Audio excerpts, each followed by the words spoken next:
So what if we could create a system where we could overlay into existing neighborhoods, counties, rural farms, residential zones without having to move now? All these families could theoretically participate in a regenerative closed loop economy.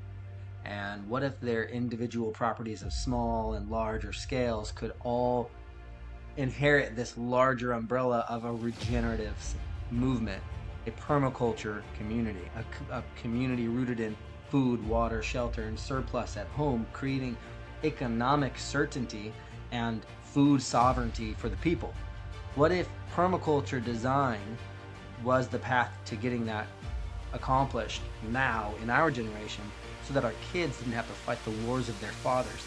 And what if beyond that, that framework was duplicatable and we could do it community to community to community across the United States? Well, my friend, I have a plan to feed your family. We have been working on this for about 10 years, give or take, from personal development with youth all the way now to traveling and teaching around the country and into Canada as well, and speaking beside some of the most prominent names in the regenerative and homestead movement, such as Joel Salatin, and teaching across 27 US states, stages, and family living rooms alike. And I am honored to be able to bring together what I've been able to wrap my head around to the point that we have achieved thus far. And I'm anxious and excited to see it unfold as we develop hubs across the United States to demonstrate what I'm telling you.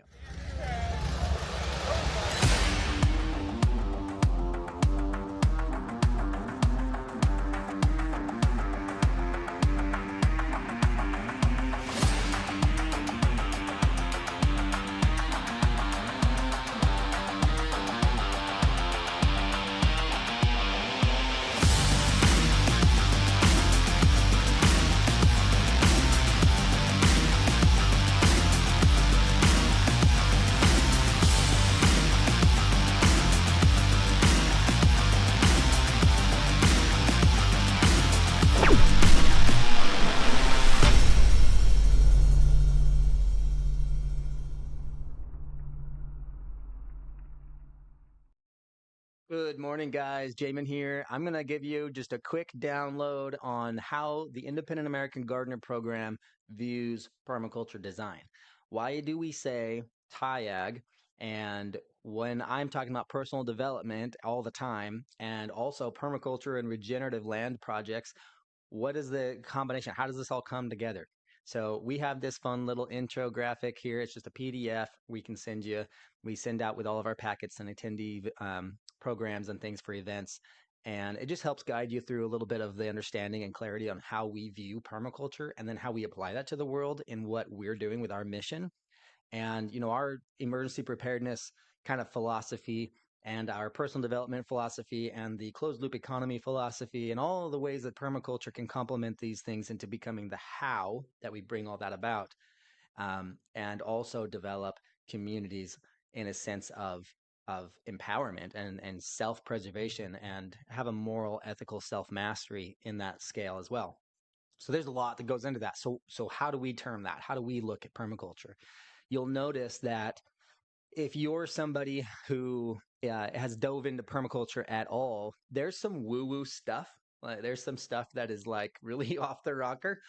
And then there's also some stuff that is really on point, and you're just like, wow, that resonated with me and this feels good. Like there's something about this that I need to explore, I need to know more about. And then you'll also find that the more that you explore, the more there is kind of like this middle ground, and also this kind of umbrella group in permaculture that talks about permaculture as just gardening. Like it's just gardening. That's it. Permaculture is like gardening in the forest. It's just like chaos gardening, throwing seeds all over, and that's not true. So I just want to break this down a little bit for you right off the bat. We have this like kind of breakdown that makes it super clear.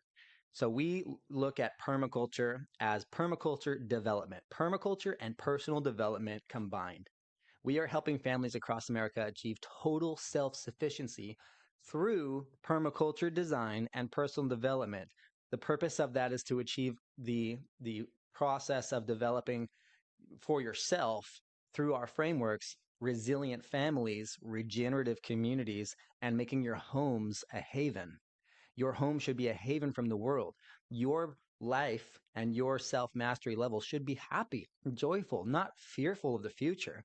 And our communities should be self sufficient and regenerative and live within a closed loop economy, which means that the money, the food, water, shelter, surplus, all those things circulate inside our communities so they're self sufficient, not so that we depend on import or so that the municipalities can bill us out of home and haven, right? We need to be the ones that are stewards over our families' lifestyles. And that's really what permaculture shines in. It helps us understand how we can design and develop small properties and backyard gardens, even 4x4 raised beds, all the way up to 500,000 acre properties, and be able to blend them together in a communal design as well. Now, how does that make sense? Regenerative communities are possible with a thriving closed loop circular economy from the backyard to barter and trade. And we're building ours on the foundation of shared Christian values. So for us, an element of permaculture kind of gets away from the fact that there is an ultimate creator, and it does cherish and kind of exemplify the patterns in nature. But I believe that those patterns were built and that those patterns are not there by accident, that it's a design. And so permaculture to me strengthens my faith as a Christian. I believe in Jesus Christ and Heavenly Father, and I believe that this is how the world was made, was through patterns and processes, vibrations and frequencies. And I think that there's a level of education that we'll get in the future at some point that expands on all of those things, because there is a how, right? And eventually I think that we'll learn what that is. But for me, just at the level that we're at in society right now, permaculture seems like the closest way that I can get my family back to the Garden of Eden. And so that's why I love permaculture so much. It's like it's complementing the resonance frequencies of the globe and the universe and the natural laws that are built into our life here. TIAG's efforts for sustainable family properties and resilient people and regenerative communities start through the lens of and the ethics of permaculture and what guides our permaculture design processes. And so for those of you that don't know, permaculture is built on the foundation of 12 core principles and 3 core ethics. So those principles guide design, and those ethics guide our application and our personal approach of those designs. It's our ethical boundaries. So the principles are observe and interact, catch and store energy, obtain a yield, apply self-regulation and accept feedback, use and value renewable resources and services, produce no waste, design from patterns to details, integrate rather than segregate, use small and slow systems, use and value diversity, use the edges and value the marginal, creatively use and respond to change. And then those core ethics that guide our approach to those principles is earth care, people care, and future care. Now, the way that we frame this, we have another PDF that breaks it down for you. That's a cool print off. I'm happy to send that to you. You can see that here, just a little snippet of it in this document. And I'm happy to send that information to anybody that would like it.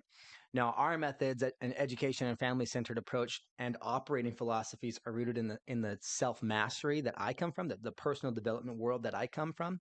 And I grew up influenced by mentors my entire life, and that abundance mindset of personal development and the regenerative paradigm clicked for me when I found permaculture. And I was like, oh yeah, this isn't a scarcity thing.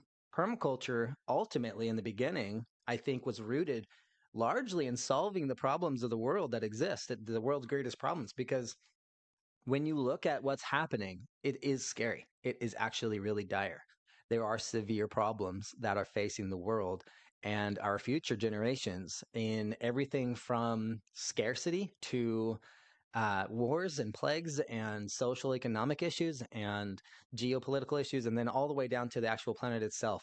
There are debates about the global warming and the climate extremes and all these other things the solar system is doing. And when you look at the realities and you look at the science and you deep dive, not surface level conversation, but you actually deep dive and get into the science, and then you recognize that all of those different types of sciences that you're getting into, you have to get into more than one, are all compounding. A compound effect is scary. There's some stuff coming, my friends, and there's nothing but save it, in my opinion, God will reverse. But what we can do is we can prepare every needful thing to make it through those hard times. And just like every generation before us, when those hard times come, we will be prepared and ready to face them head on. And we need not fear because we know who's in charge. That's the way that we look at permaculture. That's the way we look at the scarcity and the fear kind of behind all of those things. Uh, and that's the way that we choose to opt into the regenerative paradigm and look at the world in an upward trajectory and an abundance mindset with personal development and self-mastery concepts at its root, to help us move forward with our Christian values and perspectives as well as our family first approach. Now, we partner to bring this all back together with families across the country to help them figure out how to apply permaculture design. So the root of TIAG is taking our framework here, this is our guiding principles here, and what TIAG is and permaculture development, and actually helping you do it, right? And so I can't be on every property in the country.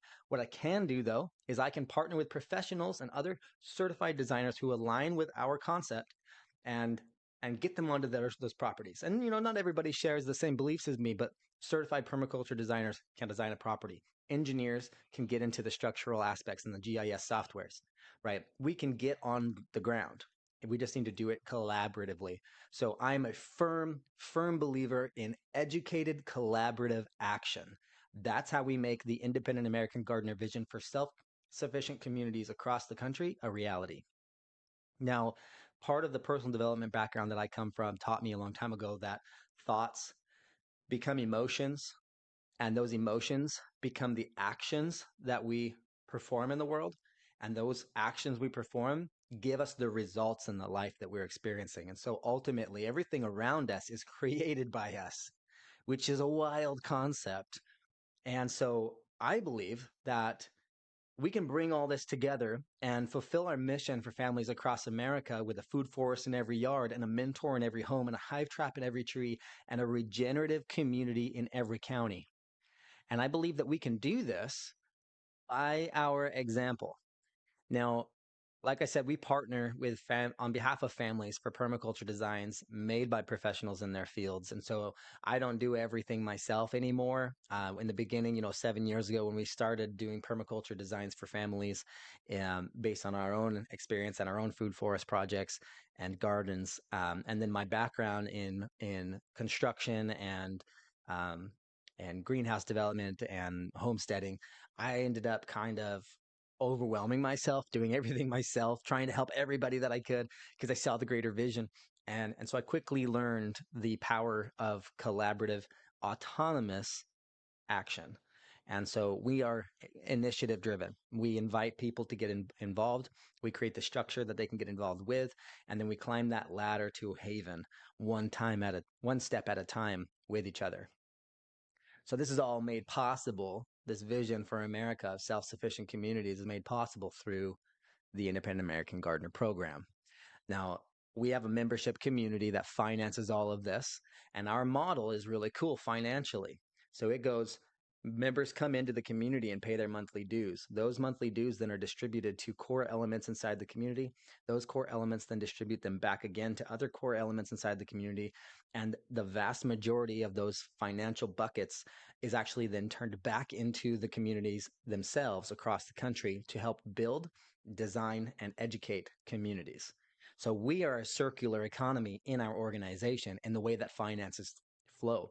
So when you become a member of our community, your $37 a month membership actually goes back into the community. And whether you're the $37 tier, the $1 tier, the $97 tier, or the $3,000 a year tier, where we come out to your property and actually do annual live events in person, though all of that goes back into real world physical communities, demonstrating permaculture design rooted in the concepts of food, water, shelter, and surplus being owned and operated as the 4 pillars of self-sufficiency by the families who use them, meaning on your own property. Now, it is possible through permaculture design to design and develop a self-sufficient property, but it is not possible to do without having the community aspect involved for that extra surplus that you cannot produce on your property. You have to collaborate. So we are based in Missouri. We believe that's kind of like a perfect central hub. I actually came from Wyoming, and then I moved out to northern Missouri. Now we're down in the southern Missouri, and we've been all the way up to Buffalo, New York. We've been out to Orange County, California. We've been through uh, Tybee Island in Tennessee, and we've been all the way up through Idaho here and up into Canada. We this map here is just to demonstrate how we're helping to reshape the country into this regeneration. Now, in order for us to do this, we needed a central location. Missouri's perfect. We're right in the middle of all of these major populous areas, and we're able to reach north and south and east and west and hit all of these areas at once. But we're still just kind of local to where my family exists. And so we thought, well, what do we do?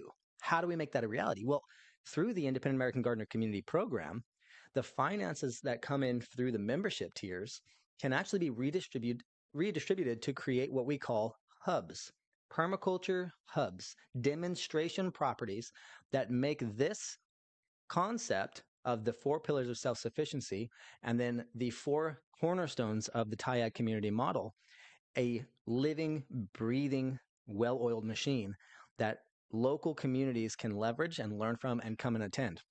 So we want to put one in the West, about Arizona roughly. We want to put another one in Tennessee. And then we have ours here in Missouri, in the Ozarks. Now, we do events at our hubs. We own 2 hubs here in Missouri, and we do not yet have operating hubs in the other 2 locations on the east and the west portions of the United States because we're looking for the right collaborators, the right financial backers, and the right angel investors, the right community who really grabs this concept and runs with it to manifest what that's going to look like.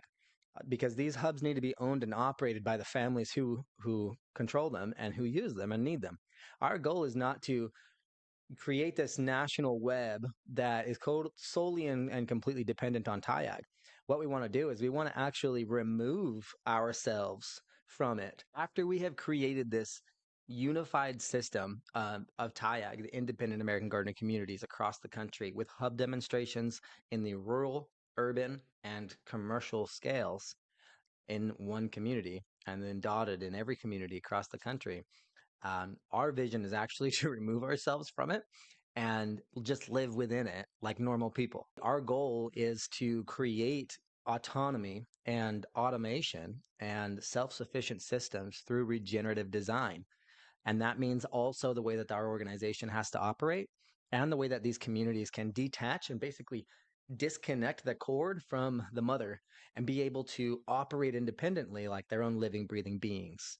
And they need to be able to, in a time of hardship, do that at another level just so that they can survive the hard times that will disconnect us.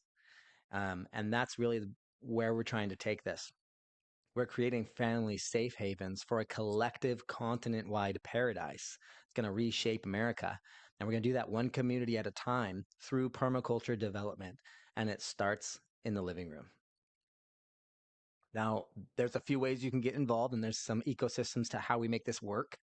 We're making this happen through 3 branches of our organization. Lulu's Garden is where members of the TIAG community can actually offer their surplus on our e-commerce store back to the TIAG community and to the general populace.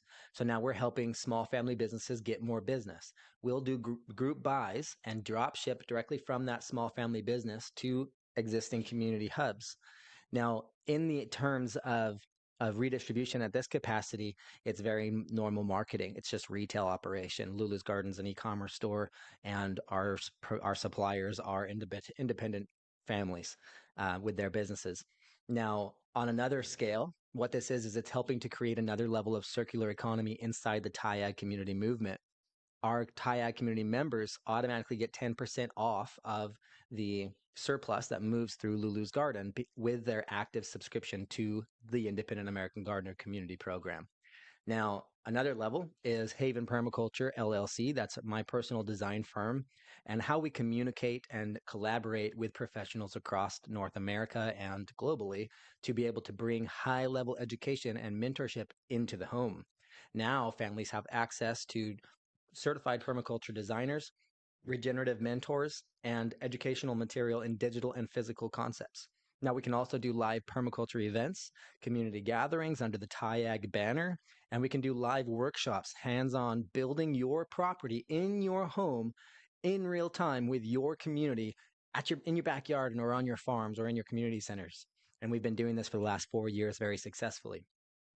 Now, another level beyond permaculture designs for those community family members and for the communities themselves is the Independent American Gardener, the framework that kind of holds it all together. Now, our goal for TIAG is to develop it to become a 501c3 nonprofit so that we can leverage grants and larger infrastructural payoffs from big organizations and big companies to be able to get those big checks. Frankly, that's it, and move it back into TIAG communities so that we can build regenerative farms, regenerative homes. We can develop and demonstrate permaculture at an extreme level, but we got to be able to receive those bigger investments.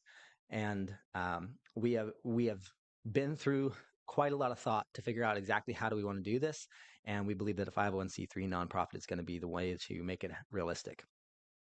Now, we can do that work right, selflessly and correctly with a nonprofit, not profit driven.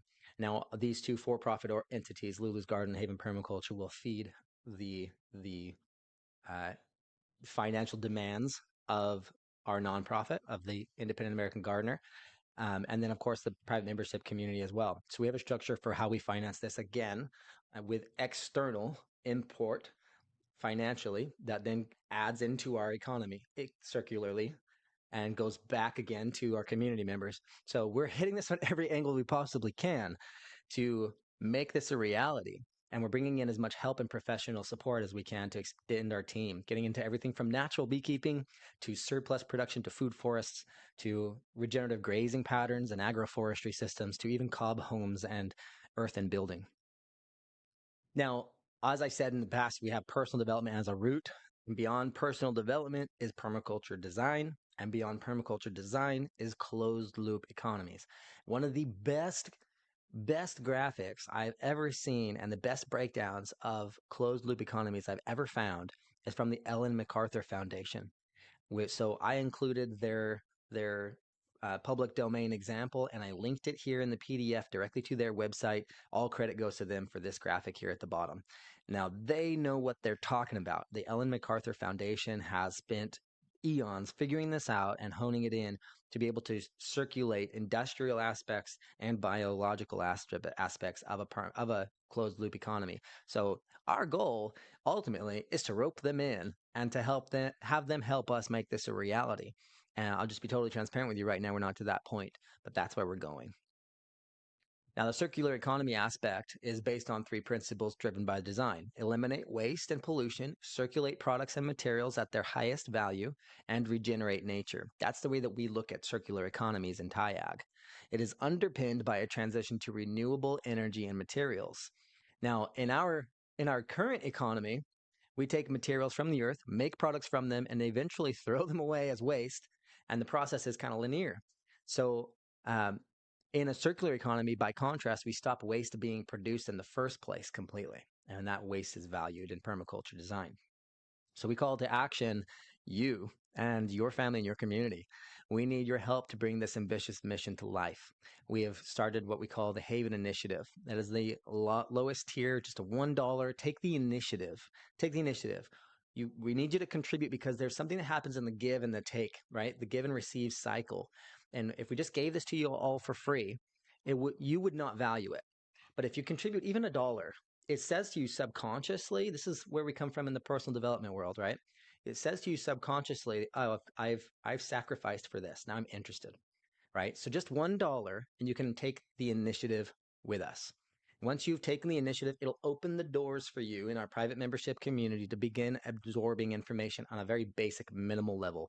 There are tiers and challenges and other ambitious points that you can climb the ladder to see in this pursuit of happiness. But ultimately, you just need to take the first initiative. Make your home a haven. Work on your family. Create closed loop circular systems on your own homestead, whether that's even in your small backyard garden or in your large scale acreage. Just do something with your own land to make this concept of a food forest in every yard, regenerative mentorships in your home and land available to you and your loved ones. That's step one. Okay, take care of your family, take care of yourself, advance yourselves to that level where you're feeling like there's progress. Then you're going to need help. That's where the community comes in, right? That's where what we've done starts to provide answers. Now, there are all kinds of benefits to being involved. Once you get involved with the initiative level, there's discounts on holistic surplus, educational opportunities, ambassadorship programs where we can actually help you finance your entire program of your property design. And then as well as replace your full-time income if you really took that and ran with it. And then community engagement and the Journey program guides you through all of that process.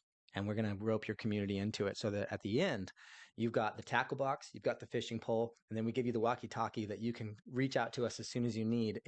Once you learned how to fish, if something comes up that you're like, what do I do about this, or what do I do about that, and that's where we're here for you to continue that education and to further your development as you go. So step one, if you haven't already, create an official membership account at tiagcommunities.org. That's TIAG communities.org, and then choose your tier. And then step two is inside the community platform, you'll see a welcome checklist on the side of your banner or your page, whatever you're on, mobile or phone. And that's where you're going to be able to start going through the onboarding process with us. Now, this PDF has some cool notes for you. I want you, or cool notes section here for you. I want you to take this PDF when you get out logged in and take a moment and notate all the thoughts that come to your mind as you read through this. And then reach back out to me. Tell me, hey, this is the thought that came to my mind when I was reading all of this. And here's a screenshot of my notes that I took. Would you address this? I will personally take that notepad and I will review it and I will then address it in the community for you, because chances are other people are wondering the same exact thing. My friend, it's time we do something real, we do something new, and we do something renewable. You know, one of the coolest concepts of the Independent American Gardener Community Program is that many hands make light work. We're not in the game to try to do this all by ourselves. Now, DIY is definitely a path for the future because families need to know how to do this for themselves. You know, and frankly, let's just get real here. We need to be able to do this for our individual families without the support of external import. And so how do we do that? How do we achieve that level of success while also having community and being self-sufficient? And so how do we make that happen? Well, we want to see the communities of the world survive and operate at a level where they own and control the source of their own food, water, shelter, and surplus. Now, they don't necessarily have to be the one who stewards and maintains and manages all those things, but they need to own and control it. If you don't own and control the source of the water that your family depends on to survive, well, somebody else does. And now you're subject to whether or not they provide that to you and whatever exchange or transaction they require of you. And so we want to eliminate that bondage from your life and provide you with a certainty. And we do that through rain catch. We do that through wells. We do that through regenerative earthworks. There are all kinds of different ways through the lens of permaculture design that we can do that. But we're going to address that through the lens of a garden. There's going to be more food, water, and food, shelter, and surplus we'll get into at another time. But just to give you this quick snippet, this is part of the framework. This is what I would consider a pillar of the 4 pillars of one cornerstone of the framework. All right, so it gets deeper. Now, a food forest is one of those methods that we employ in order to feed society. Now, if you are thinking about the modern agriculture today, a food forest looks absolutely wild.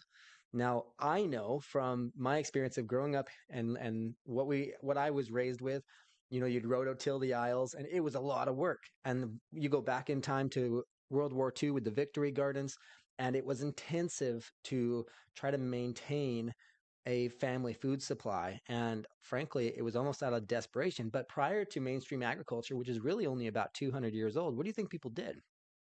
We bartered and traded. What we couldn't produce for ourselves at home, we bartered and traded for. Other people provided something that they were good at. We provided something that we were good at, and we exchanged to fill the gaps. That's the society that we can live in now with modern technology, but still applying that old world wisdom. That old world wisdom is like the 2,000-year-old forests in Morocco. right? This old world wisdom of a food forest, regenerative agriculture that mimics nature and perpetuates its natural systems into our own garden, our own food supply, and even how we manage and manipulate our livestock on our land integrated with our plants and vegetation can all be incorporated in that old world wisdom. And if you look at one of the coolest quotes I ever heard is if you look back through society, almost every ancient society who depended on annual agriculture to feed themselves perished. So that, my friend, the solution is perennial agriculture, and that's where food forest and permaculture design shines. Now, I am of the mind, I come from a background of personal development and youth mentorship, so I'm of the mind that we should all have a mentor at all times.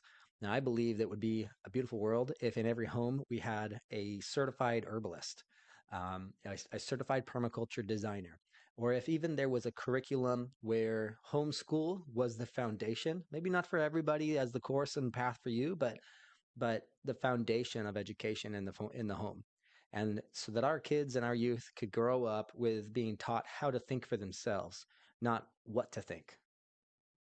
Now, I believe in the concept of this cool little graphic I found online: grow food, not lawns. This is just hilarious to me. This whole section here, where you see all of this food space available, but just it's grass. It's a good fun time for the dog and the kids and the soccer ball and wrestling.